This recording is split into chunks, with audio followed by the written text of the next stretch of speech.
NDC government is also saying that we'll introduce legislation to usher in a new era of government scholarships. And I am particularly excited about this because as a former Deputy Minister for Education, working in the tertiary space, I saw how the scholarship regime was uncoordinated. So many scholarship points all over.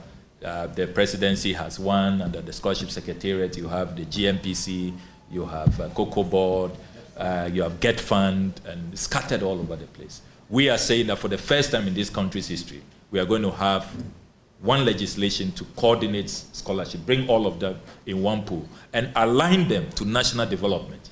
Should we be sending people out to go and do some kind of courses? I don't want to offend anybody.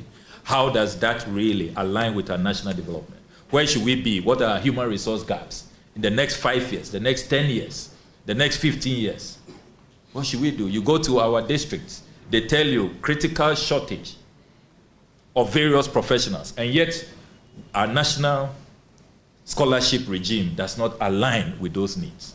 But worst of all, ladies and gentlemen, the corruption which has engulfed this country has also taken over scholarships. So you have politically exposed persons, ministers, MPs, government officials, top politicians, fighting with the vulnerable, poor vulnerable people in North Tong, in Bumprugu Yoyo, in Savlugu, in Adaklu, and elsewhere. Why and elsewhere? Brilliant but needy people. Fighting with top politicians, elite, who are so endowed, who have resources. They are grabbing the scholarships for themselves. And we all know the story. That one of them is out there campaigning. He didn't even show remorse. You know, he has no shame. You know. They're running meetings. Yes. You know, so we are saying that the new law will totally prohibit politically exposed persons. You are not allowed, you can't benefit. If you are a government minister serving under President Mahama, you, your wife, your children cannot benefit.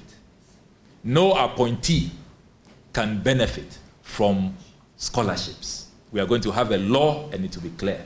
And they think we don't know what they have introduced. For the first time in this country's history, you have Goro boys around scholarships, where people now have to pay.